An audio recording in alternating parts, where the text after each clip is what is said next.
And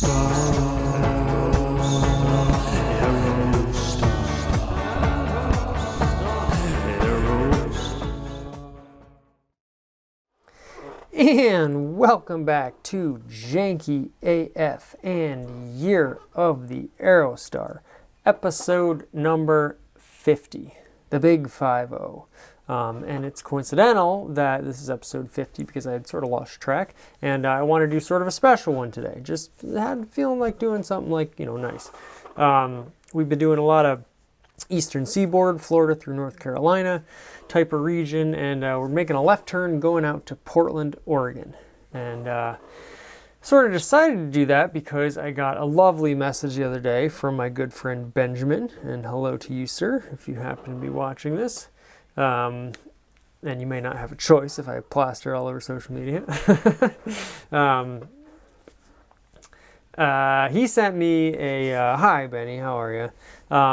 He sent me a wonderful Fiat X19 parts car. Now it looked very similar to this. It was not this. This happens to look very similar to mine.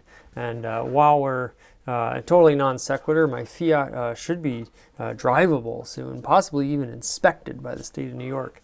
And I just painted some nice wheels for it. Maybe I'll throw a quick sneak peek in there. Mine is also this color, Oro Metallic, but his was a little jankier, which I appreciated, and it seems like someone might have bought it, so bummerooski, because I don't see it listed here anymore. So we got to talking, and then I got to perusing, because once I'm in a new area, I got to check out the Aerostar market, of course.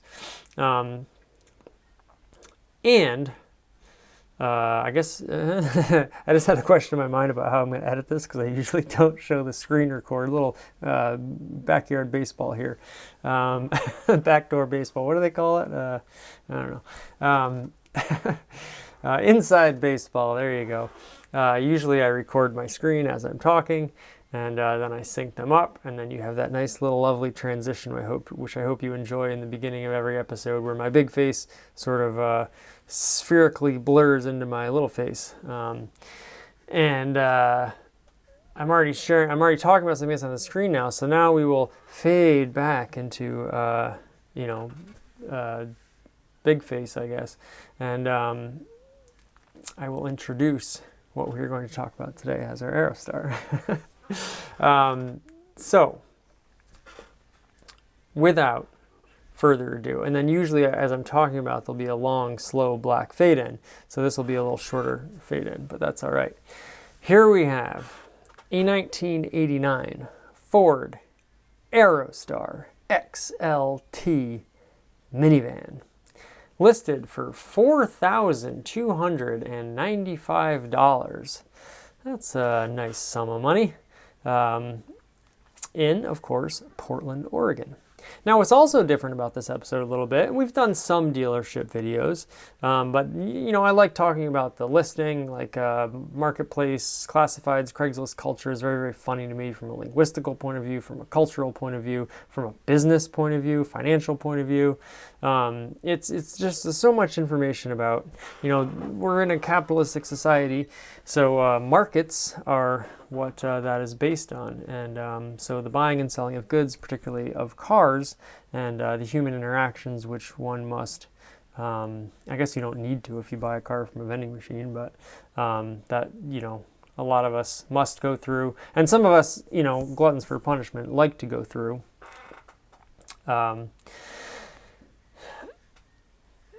Gets all wrapped up in there. So but with a dealership here, you just have a name, and there's which I guess I usually don't show the seller information, so there's no description. It's just the van, and I kind of like that because we don't have to. As nice as it is to read these cultural sort of artifacts and linguistical sort of jimmer jammers, puzzles, if you will. It's nice just to have an unadulterated Aerostar, and you can put all the impressions that you want to on it, and I certainly am with this one. So, a lot of pictures. First off, it's just stunning. It's gorgeous. It's in this two-tone. Now, maybe is that the Mocha Frost metallic? I can't tell. It's like the sand over like a gold. It's a really interesting color scheme. And I really like these two-tone color schemes where the colors aren't super contrasty. You know, a lot of times you have like a green over gold, or like my 93 is a teal over white, or you'll have blue over gray. And there's like a high amount of contrast, which I do really like, and I think it's a cool look, and I think it makes sense if you're going to do two different colors to make them contrasting. It shows off the body lines and it shows off the difference in color. It's a nice look. However, sometimes when it's more subtle, your eye isn't drawn so much towards the color and rather to sort of the design of the vehicle itself, as if it were in a singular color, but with that little nice accent in there. So I really, really like that. 1989 is a cool era because you're in the three-spoke middle spoke badge logo position era. So you have your second generation updated grille, but the Ford logo is in the middle. I really like this, but you still have the original old school interior. I think it's a really cool combination. It's sort of the middle years of Aerostar, and I've always wanted to have one from this sort of generation. That would be, let's see, 89, 90, and 91. So this would be the first year of that new grille style.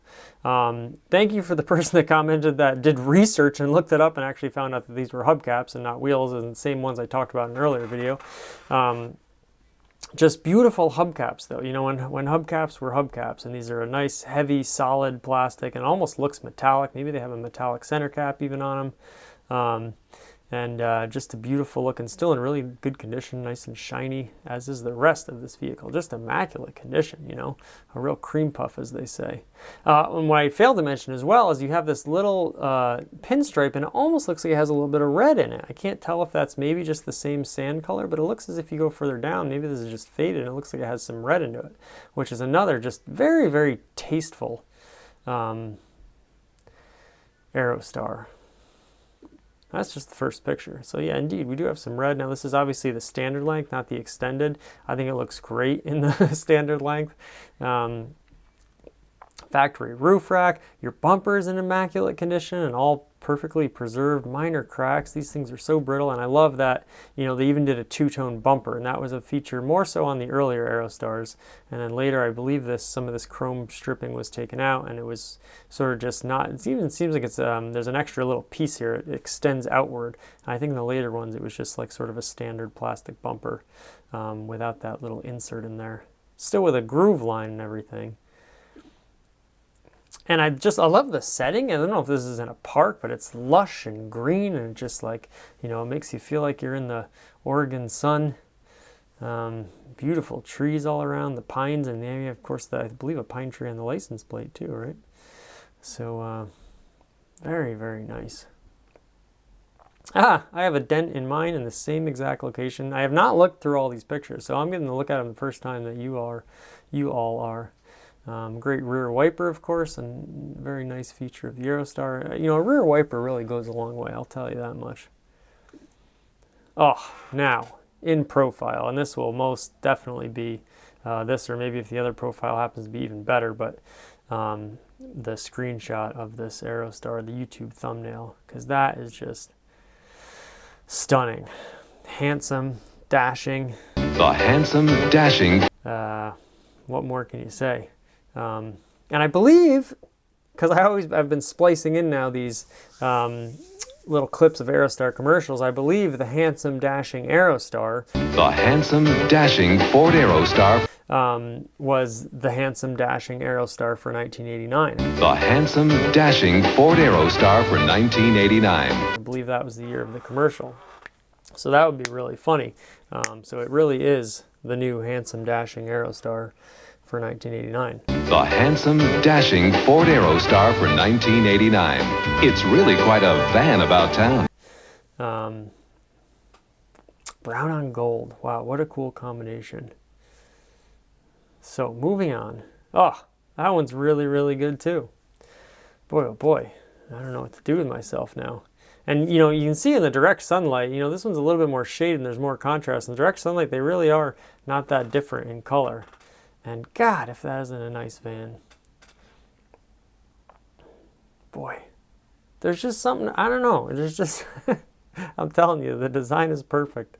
It's a perfect, you know, like, we used to talk about like perfect movies. Like, I think the movie Contact is like a perfect movie. And if you haven't watched that or haven't watched it in a while, give that movie a look-see. It's a good flick, as my friend Mr. Knoda would say. I think the Aerostar is like perfect design. Like, I just think everything about it's perfect. Everything, and by that I mean everything is sort of like you have a complete lack of friction. You know, everything is in alignment with itself. You have balance. You have, you know, clarity. You have, you know, truth. The Aerostar is true to itself. Boy, there's just a glutton of them. You know, the last video I did in particular, there's only one picture, and it's like, man, you want to see more of these angles. And these pictures are really well done. And ooh, I like that roof rack shot. And a little telephoto lens even here. Where, you know, your depth of field is very flat. Look at these benches, you know, we'll move in the interior. Now, I have the same exact bench in my 86 Aerostar. Same color scheme, and I love that tan on brown, or gold on brown. Look at how good these are. These even, mine doesn't have these. Mine is just all plastic and metal like that. I wonder if these were factory, these paddings that went over sort of the mechanical details of your actual seat. Excuse me, that's amazing. Or maybe it's because, as we'll go to the next picture, it's the fold down bed feature. So maybe they were only on those. But look at that. I mean, it just turns into a bed. Like, it's so smart and it's so simple to just go all the way down. And then they spaced them out so it's like seamless. Like, you have a sleeper couch in your Aerostar at all times. It's amazing. And you don't have to, you know, lug the seats out or put a mattress in, or if you have a mattress in there, you don't have like people in there. And you still got plenty of space underneath to store everything in. Maybe not a ton of stuff, you know, I get it if you're van life and you want to build your particular setup, but just if you want to take this thing like camping, I mean, boom, your seats just fold down and it's a bed. It's amazing, and I don't know how many vehicles have that feature. And I will say Chrysler's stow and go seating is very, very cool, and the fact that you can just make it go flat, because these things are heavy and they're a pain to get out. But I do think this, without ever having to take them out, affords you a lot of different options. There you have it, straight back to the front. Boy, it's so great. This is the same interior color. This Aerostar. I mean, if my 86 Aerostar was like not a manual transmission and was like a whole heck of a lot less janky, it would be very similar to this Aerostar. This would actually be a perfect complement to mine. Boy, it is something. Automatic transmission, of course, still your sort of pre-facelift interior, so your giant shifter stock here, your wonderful crank windows. Boy, look at how clean that steering wheel is. That's amazing. I mean, that rubber, you know, collects grime, and and even the steering column cover is on, which mine is not. Just immaculate. Again, the seats, the brown over gold, and it continues all the way back. Your headliner's in great shape. Ugh, it's a dream. Again, great shape. Look at just how basic everything is, you know, so Spartan. And yet, even though it's Spartan in its maybe minimalistic design, in features and usability, it's actually quite robust, which is just like this perfect, you know, duality of like complementing, balancing things. It just goes deeper and deeper and deeper and deeper and deeper. It's amazing. So, you know, you have these very basic stereo controls, but then in the back of the vehicle on a lot of these, many of them, even, yeah, you can see it right here, you have the rear mounted stereo controls for your passengers, so they can plug in headphones and listen to whatever they want. You know, now I don't know how you share the radio. That's an interesting question. Maybe I don't think there's 2 cassette decks, but still, you know, you have this great audio listening feature for the back passengers. If you want to plug in headphones while you're laying down, you know, at night and listen to some music before you go to bed, you know, boom, it's right there. And, you know, sure, you can take a Walkman with you, but it's just amazing that it had all these like sort of luxury features. You know, if you think about it, all features on cars are somewhat of a gimmick, you know, because at the end of the day, you're just driving from A to B. And, you know, now with all the Bluetooth, don't get me started on that. I love my 2015 Prius, but the Bluetooth totally has a mind of its own, and it's not always doing what you want it to do, and it's all over the place. And, you know, so you still have the ability of, you know, listening to headphones in your car, you know, or picking your music, but with this, it's just so much simpler in a lot of ways. And I don't want to have the whole technology debate, you know, that you know, everything in the past was better or anything like that. But it's nice to remark on sometimes, just to remind ourselves of, you know, the beauty of simplicity in life sometimes. Boy, look at the two-tone steering wheel. That's very interesting. I wonder if this is it's not a cover. It just looks like even the steering wheel is brown and gold, you know, like on the seats, like everything's just like, this is two-tone. They carry themes throughout things. Looks like this is probably the 3-liter, which is great. So it's upgraded over the first engine options, because both the first engine options were probably not the greatest. Very, very old school, very janky. This is almost like a holdover from, I guess it is 80s, but it's very early 80s. Like, it's funny how mechanical this thing is. Like, it barely even lights up. Looks like fresh rubber on there. Really, really clean as we come back to the beginning. So, you know, sometimes in life you struggle, and you have struggles and things that are out of your control. And, you know, whether it's whatever it is, sometimes you just have one of those days, you know? And when I have days like those, I think about the Aerostar. And now, you know, nostalgia aside, it's just funny when this thing came out, like, you know, now we have, and I don't even want to mention names, but Jay Leno always beats on the Toyota Corolla. That's his favorite car to say, you know, it's a good car.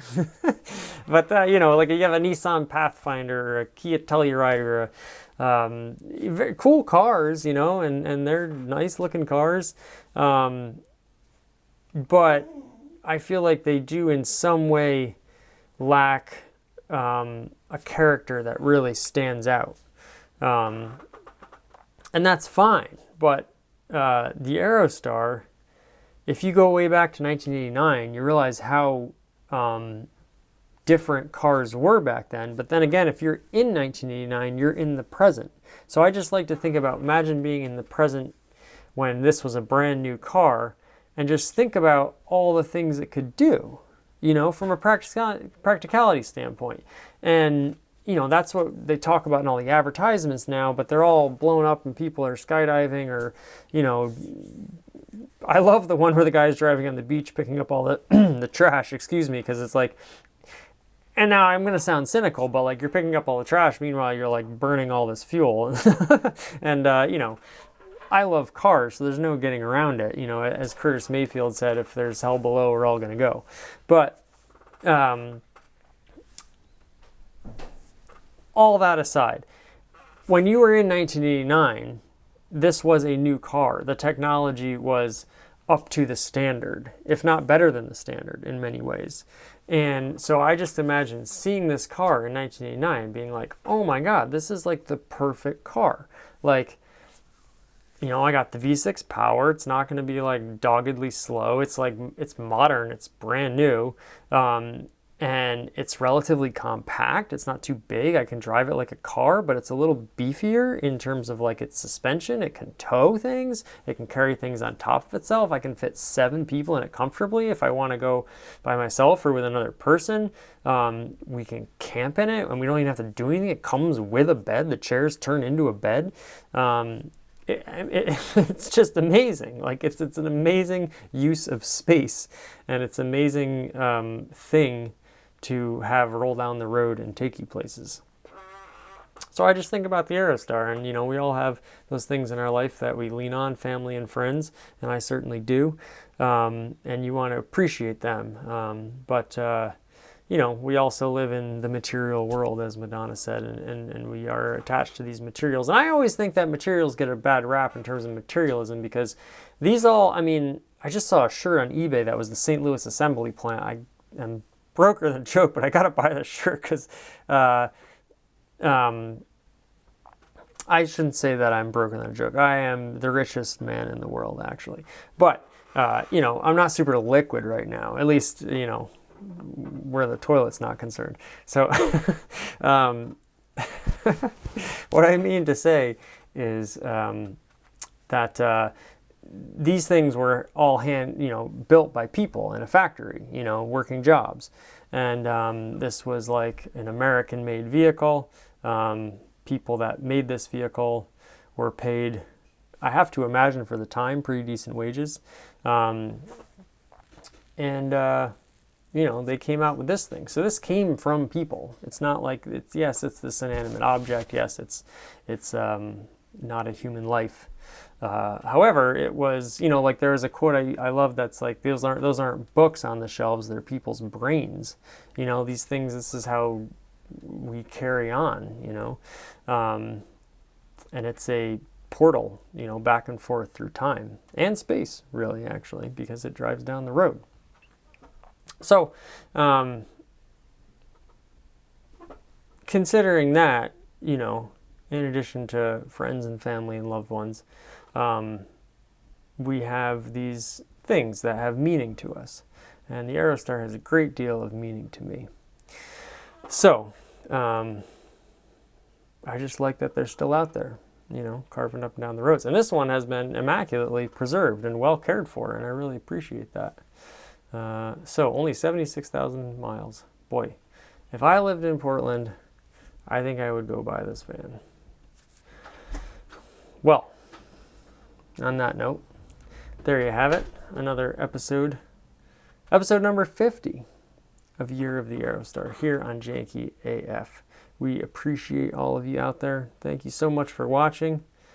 And we'll do it again soon. Number 51 on its way. So, until then, take care. Take care of yourselves. Take care of someone else. And Janky do Thanky. The handsome, dashing Ford Aerostar for 1989. It's really quite a van about town. Traveling with the sports crowd. Playing the market. Escorting ladies. Pulling its own weight. Staying out all night. And powering its way to the top. Ford Aerostar. It's in a class by itself.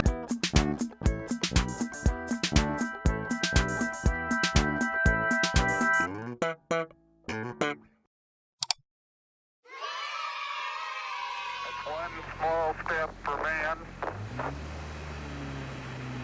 one